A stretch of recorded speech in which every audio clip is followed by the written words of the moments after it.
Hey people, I just wanted to talk about something that has happened to a few of my favorite games, or most promising games that I was really looking forward to, and just destroyed franchises, in my opinion.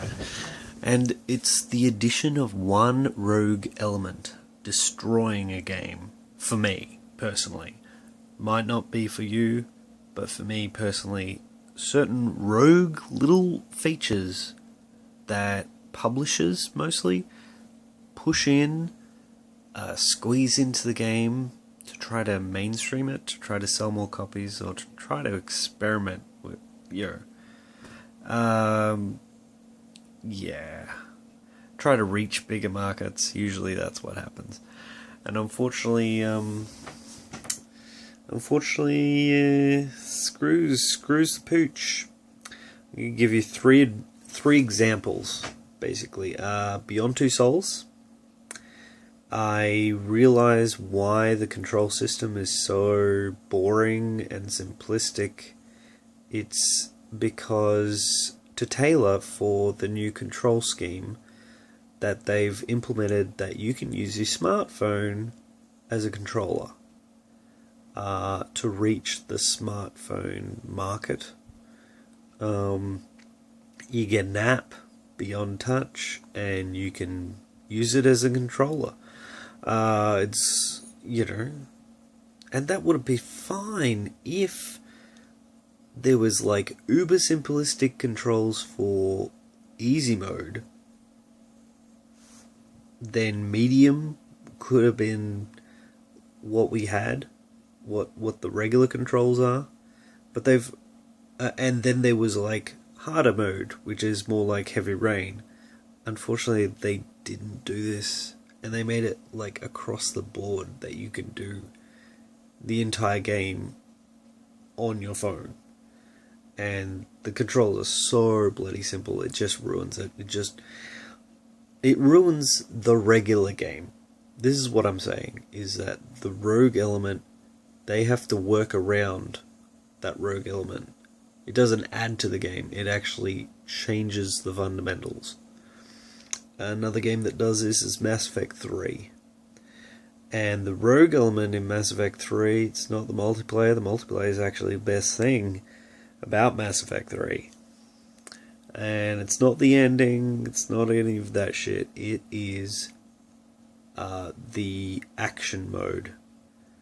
You can choose between having story as your basis, your main thing. You want story mode, which is easy combat and all the story and dialogue choices, or you want regular mode, which should have been just the mode that you had, because that's what Mass Effect is. And if you weren't buying Mass Effect to play a Mass Effect game, then why are you playing?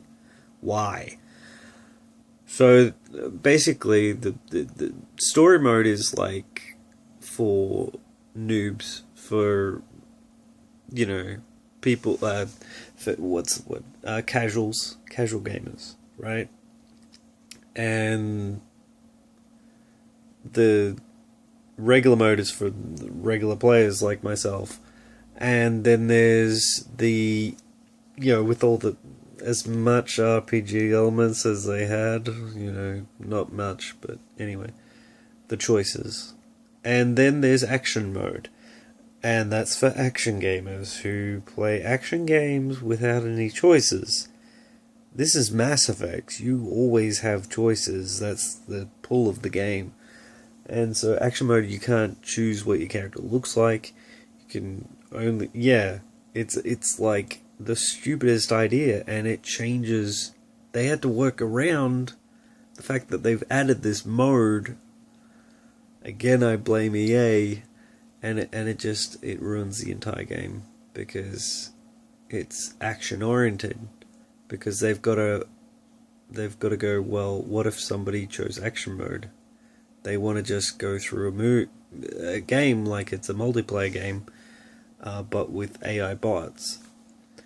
And that's what largely Mass Effect 3 is. It's a lot of action set pieces without a lot of cool exploration like in the Leviathan DLC. That should have been the entire game, should have been like the Leviathan DLC, with cool plot points and massive twists. Why did we have to get DLC to get massive twists and cool plot points? Seriously. Still pissed about that game. And last one is Dead Space 3. I still haven't even played that game. I love Dead Space series, man. I love the first two games. I even like the movies. I like the mobile game. I like the puzzle game. I like the on-rail shooter game. I haven't read all the books, but I've read the comics. Some of the comics, most of the comics. I like Dead Space. I like Dead Space as a franchise. And yeah, Dead Space 3, I remember playing the demo and going, is this what Dead Space is? If so, they can keep it. My library has it though, so I'll probably rent it. But I probably won't buy that game because there's so much pointless like DLC that shouldn't be DLC. You know, DLC that's like a bit too expensive and pointless. And just gameplay wise, it suffers from having that multiplayer, that co-op, thematically and atmosphere wise. It's a lot less scary having a co-op player with you, and you get different parts of a story, which is kind of cool. But I mean, 10 years down the track, nobody's going to be playing it, and the networks aren't going to be able to play it. They'll shut down networks in about a decade probably, so you won't be able to play it co-op. So there's all this content that you just won't see if you play it single player, and it also means that you have to go through checkpoints. That's their solution to adding co-op. See, here's the thing, they have to work around it. They have to work around the fact that they added co-op.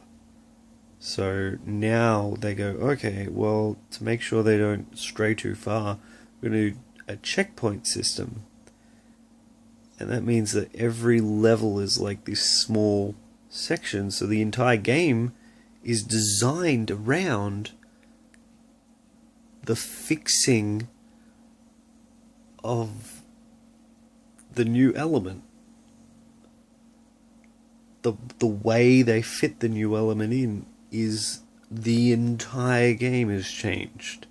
They have to change the way they make the game, and I feel really bad for the makers of Dead Space, because you can tell they try to make a really good game, and just EA again just won't let them, and I'm worried, really worried about Dragon Age Inquisition, because man, a lot of people have left BioWare, and EA still owns their ass, and I know they've been given more time to work on it, but hey, who knows, right?